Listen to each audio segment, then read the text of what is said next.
Welcome back to On the L, where strategy meets accountability, and leaders learn what it truly takes to elevate. We are in our second episode where we are discussing resumes 2026. So if you didn't listen to episode 1, please go ahead and listen to that episode where we talked about the applicant tracking system and how your resume needs to be crafted so that it can be picked up by ATS. Remember that ATS is going to look at it. That's AI. It's going to look at it before a human ever sets eyes on your resume. And if it's not created properly, then guess what? They don't see it. Today, I want to get into the second shift where generic resumes are dying. And look, this is something that is so important to me. So before we get started, I want to challenge you to go ahead and grab your notebook and pen or pencil so that you can take notes to elevate yourself as a leader. One of the biggest mistakes professionals still make is using the same resume for every application. That strategy doesn't work anymore. Hiring systems are looking for alignment, which means your resume should reflect the job description, the language of the role, and the skills being requested. Today, customization matters. And if you listen back to episode 1, I kind of touched on this a little bit, but in this episode, I'm going to go a little bit deeper because your resume is speaking for you before you can even get in the room. All right. So when you're applying for a position, you have to look at it and say, what is this position asking? What I've noticed is that sometimes when we are in need of work, we really need the work. It can be hard to just slow down and really look at your resume because before it wasn't this hard, right? It wasn't this hard before. I mean, if you had the skills and you did the application, more than likely you got a phone call or an email. Well, now it's just a lot different. So the first thing is that I've talked to people who have like 3 or 4 different versions of their resume. And what I always look at is what industries are you looking to work in? And this is really important because if we go back to, let's say we go back to my example from episode 1 about the social media manager, right? So if the social media manager has been working with, individuals and helping them with the brand, the language and the visual branding of, their accounts on social media, then when you create your resume should have at the top of it one of your skill set, one of your industries as social media, right? I look at social media as an industry all in itself. So, and you don't need different resumes breaking down each entity of social media. So let me give you an example of this. So I was a social media manager at a time where I had full-time bills and part-time income. And I taught myself, honestly. And I ended up writing my book, The 7 Sins of Social Media, Change Your Approach to Increase Engagement. I was creating posts for social media accounts for individuals and very, very small businesses. I was creating graphics for them. I was creating their social media content calendar for them. I was, seeking collaborators for them. So when we talk about social media, you don't need a separate resume for social media management and then graphic design for social media. Your resume can have social media at the top. And if you want, instead of creating your resume in a chronological sequence, you can create a skills-based resume where you can say, okay, social media, I did social media management. What did that entail? I completed graphic design. What did that entail? I did marketing and outreach. What did that entail? Right? So boom. So let's say that you are in social media and you're a social media manager, but you also are really, really good at like workflow. You are so organized. You're great at like workflow organization. So if you're looking for work and you're not specifically wanting to just be placed in a social media box, then at the top of your resume, it can have social media, it can have workflow optimization. Come on, if you're managing social media accounts, you have to have some workflow organization. So I like optimization on a resume better than organization. So now you got two industries or two skill sets there that really stand out, right?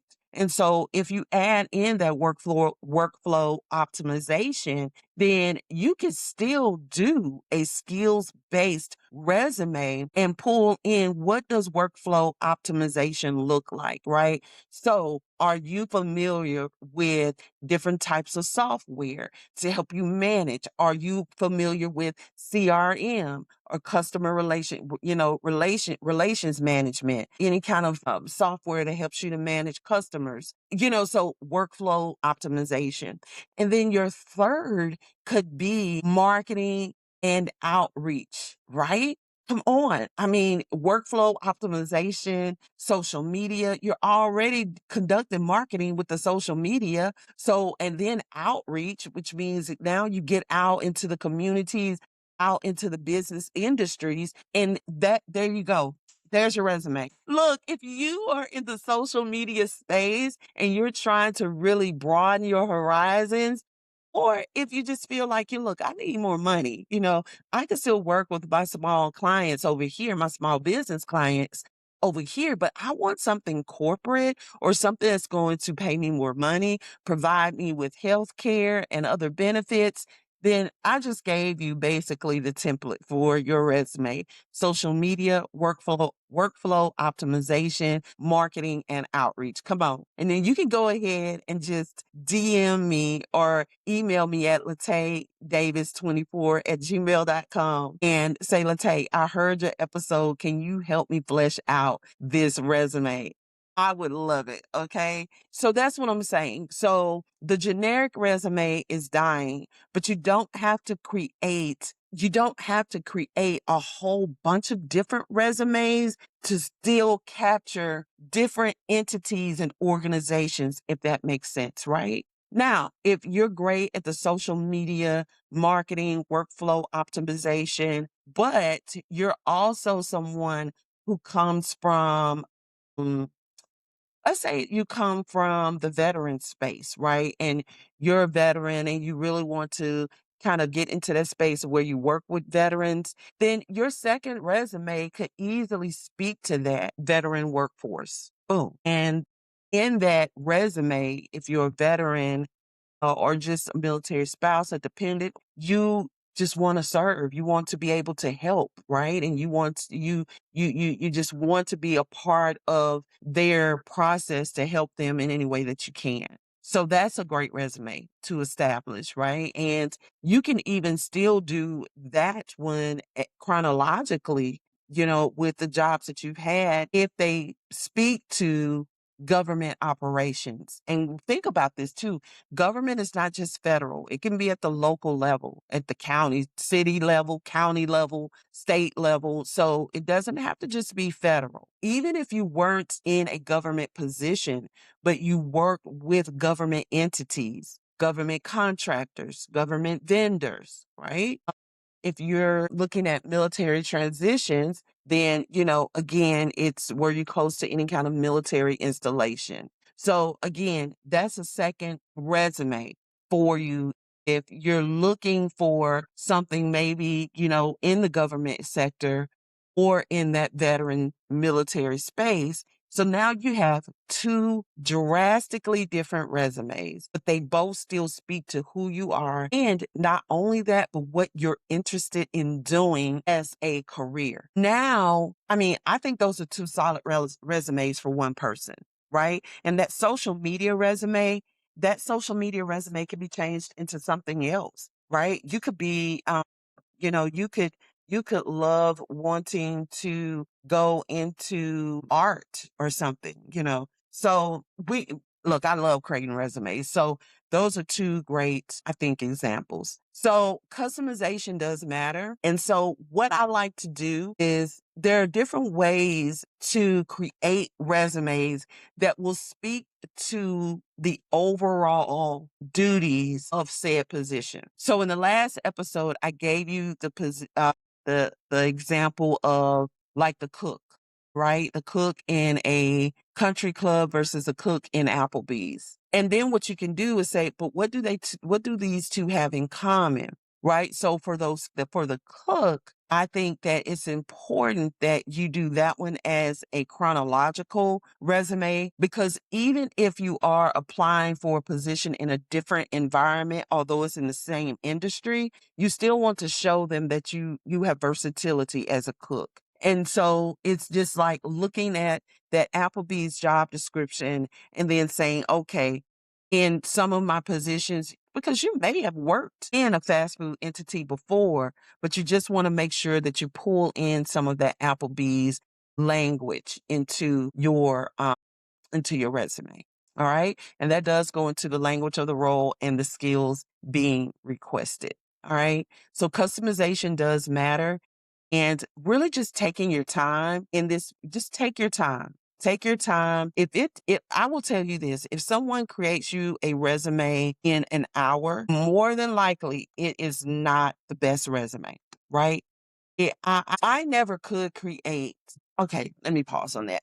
I can establish the framework for a resume in under an hour, but good resumes don't come from templates. Good resumes come from really sitting and evaluating your career goals, the job description, and what position you're applying for. Great resumes come from having a thorough conversation, understanding that individual, understanding their non-negotiables, and then moving forward with a resume that presents them in a way where they don't have to compromise at some point when they're sitting in an interview. And so a great resume, an excellent resume, an effective resume, to me, cannot be created in an hour. It just cannot happen. And so if you need a resume, or if you've gotten a resume, look at it and see how thorough it is. But if this episode has added value, share it with another professional navigating today's job market.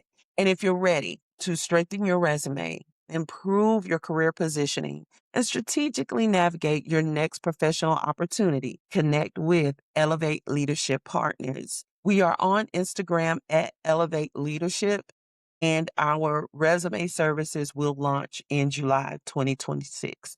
I'm only taking 6 individuals initially because I do want to be able to give you the type of service that you deserve. So once I open up the intake process for a client, that will be posted on the at Elevate Leadership Instagram account. A link will be shared there, and you can go ahead and provide us with your information. We help professionals align their experience, communicate their value, and position themselves for leadership level opportunities. And remember, you can join me the second Wednesday of every month at 7 p.m. Central for the Elevation Lab, where we discuss leadership, workplace culture, accountability, career growth, and organizational performance. We also talk about the things that leaders are navigating today when it comes to leadership and the workplace, because strong organizations are built intentionally.